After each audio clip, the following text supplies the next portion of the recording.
الحمد لله نحمده ونصلي على رسول الكريم. أما بعد فأعوذ بالله من الشيطان الرجيم. بسم الله الرحمن الرحيم.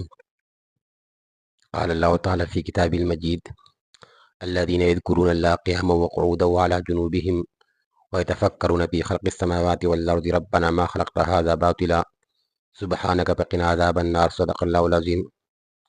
زما د ویورز کتونکو حاضرینو السلام علیکم ورحمة الله وبرکاته.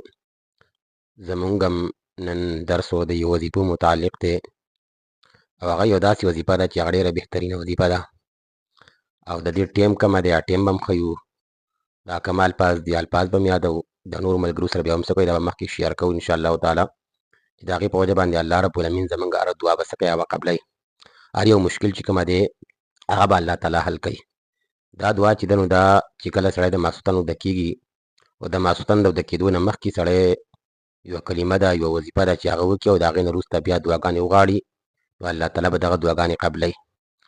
نو وظیفه داسې ده، دعا داسې ده: لا اله الا الله وحده لا شريك له له الملك وله الحمد يحيي ويميت وهو على كل شيء قدير سبحان الله والحمد لله ولا اله الا الله والله اکبر ولا حول ولا قوة الا بالله.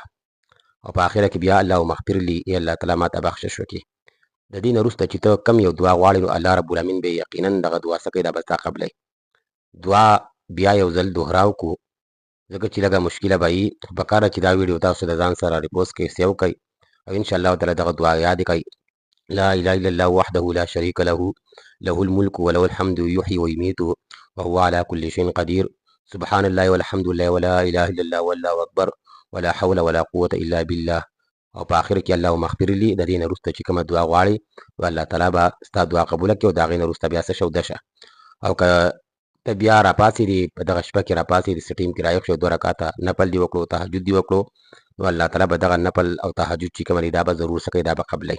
نو پکار ده چې موږ د دې دعاګانو د دې وظیفو اهتمام هم وکړو ځکه چې دا داسې دې وظیفو ته او دې دعاګانو ته داسې یو قسم لا داسې دغه نظر نه دي کول پکار و چې موږ یې بلکل پرېږدو، بلکې دې ته یو دروند نظر کول پکار ده چې دا په خپله زندګۍ کې معمول جوړ کړو ځکه چې زموږ ډېر زیات مشکلات دي. هغه مشکلات به راته الله تعالی څه کړي دا به حل کړي. نو پکار ده چې دغه دا ویډیو او دغه دعا په خپله هم یاده کړو او دا د نورو ملګرو سره مخکې څه کړو دا شیر کړو. انشاءالله تعالی الله رب العالمین به تاسو له هم پیدا درکړي او ما له به هم الله رب العالمین د دې پیدا راکړي چې ما تاسو ته دا خبره در ورسوله. تاسو اوس دا خبره د نورو ملګرو سره څه کوئ دا شیر کوئ چې تاسو ته په دې باندې هم څه میلاو شي، ثواب میلاو شي. واخر دعوانا ان الحمد لله رب العالمین.